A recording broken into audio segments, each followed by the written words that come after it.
posso te dizer que comigo, no período que eu convivi com ele realmente foi muito educado. Não é essa pessoa assim que faz essas grosserias, sabe? Que a gente não é, né? Pelo menos não foi comigo. Doutora, agora vamos falar sobre o partido. A senhora continua no PFL? Agora é o PSL, que Aliás, ainda PSL, existe. perdão, PSL. Perdão, PSL, eu falei PFL. Ele Que ainda nem existe existe mais. formalmente, mas está se unindo com o DEM, que é o antigo PFL. Por isso que eu acho que você fez a conexão aí. Esses dois partidos estão se unindo para formar a União Brasil, que já foi protocolizado o pedido para essa criação desse novo partido, dessa fusão, mas ainda não foi homologado, entendeu? Então, no direito, esse partido ainda não existe. Assim que houver a homologação, eu tenho 30 dias para sair. A princípio, eu sairei. Né? Por que eu digo a princípio? Porque ninguém sabe bem como é que vai ficar essa nova sigla, entendeu? O que vai ser, o que eles vão propor, está tudo muito indefinido, inclusive internamente, não teve uma reunião, não teve nada, você entendeu? A gente ficou sabendo como todo mundo. Então, eu vou esperar, né, pelo menos a primeira semana, os primeiros 10 dias, para entender quais são as propostas dessa nova sigla, para decidir se eu fico ou se eu saio. Por que um grupo de pessoas, grupo de deputados, acabaram debandando do PFL? O que aconteceu? Olha, especificamente com relação aos deputados federais Joyce e Frota, eu acho até muito curioso, porque quando houve aquela convenção do PSL lá no Rio de Janeiro, que era o momento em que o presidente queria anunciar a nossa união numa chapa, eu fiz um discurso muito duro, né? Um discurso muito duro, dizendo que os bolsonaristas teriam que tomar cuidado, para não virarem petistas ao contrário, que não poderíamos radicalizar, que um presidente tem que governar por uma pluralidade, é o presidente de todos e não de um pequeno grupo. Foi um discurso assim que foi muito forte.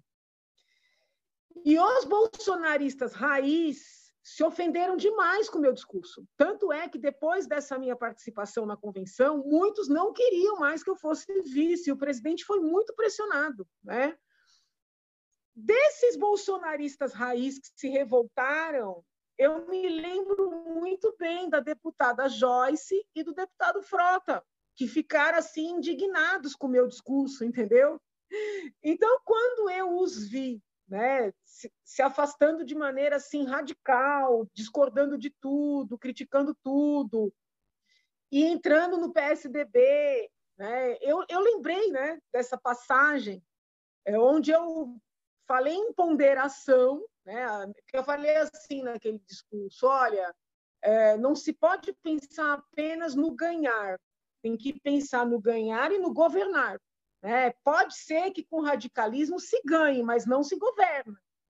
E isso caiu feito uma bomba. Né? E esses dois deputados, que na época eram candidatos, como eu, me criticaram, assim, o deputado Frota ficou até sem me cumprimentar um período na campanha de indignação, a deputada Joyce verbalizou para outras pessoas, e hoje eles são muito ferrenhos opositores. O deputado Bozella, que é o presidente aqui do PSL em São Paulo, também, né, virou completamente. Aí somente eles podem explicar, né, o que foi que aconteceu. O presidente ele tem esse estilo que algumas vezes as pessoas se incomodam, entendeu? Somente eles podem explicar. O que eu achei curioso é que eles me criticaram muito na época, entendeu? E depois eles viraram 100% contra, né?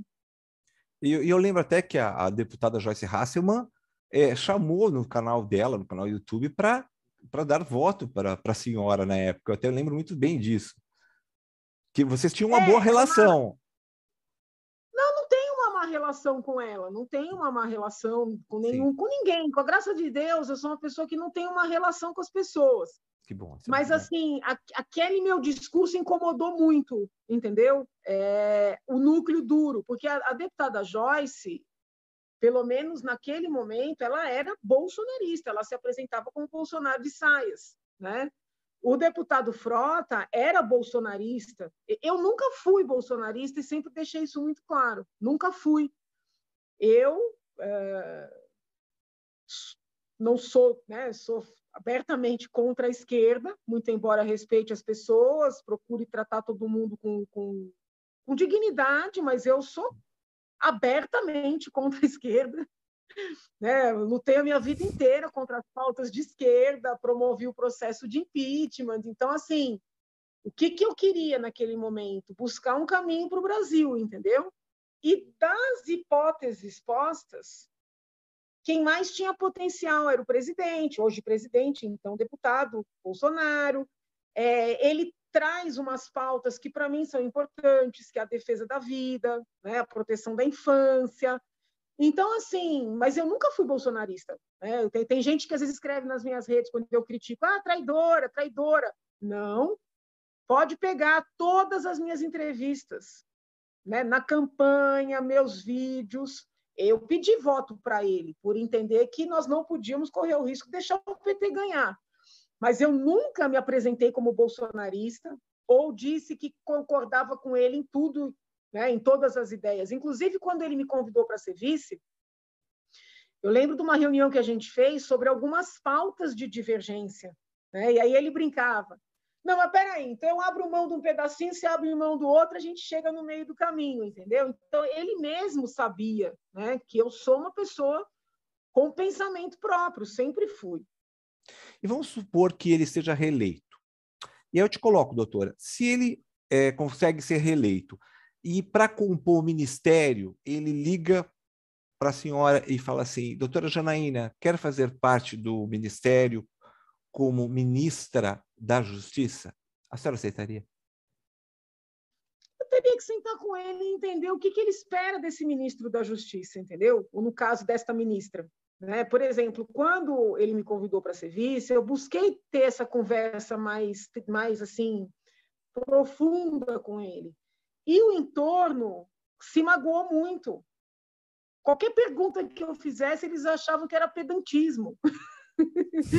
Então, complicado, né, doutora? Então, assim, um cargo de ministro, como um cargo, o que é um ministro? Um ministro é um assessor do presidente, eu vejo dessa forma.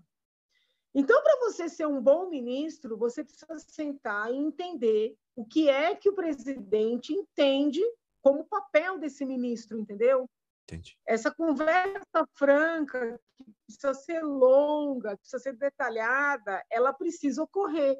Então, eu não tenho como te dizer assim, olha, recusaria ou aceitaria. Eu pediria para ser recebida por ele, para entender, e digo ele, ou qualquer outro, vamos dizer assim, chefe de executivo, que viesse a formular algum convite para mim, entendeu? Eu gostaria de entender a cabeça da pessoa, né? Vamos imaginar, porque assim, para ser ministro da Saúde, você não precisa ser médico necessariamente. Que algum presidente me convidasse para ser ministra da Saúde. Eu iria querer entender se esse presidente é favorável a vacinar as pessoas à força, né? Entendeu? Entendi. Se é favorável, porque eu não sou. Então, eu não poderia, consegue compreender, ser ministra da Saúde de um presidente que desejasse fazer uma resolução para obrigar esse passaporte da vacina. Então, assim, essas discussões, elas precisam ser claras, entendeu? Eu sentaria para conversar, não tem assim um sim ou não, entendeu? O ano que vem, a doutora Janaína vai se candidatar à reeleição? A princípio, eu vou concorrer ao Senado.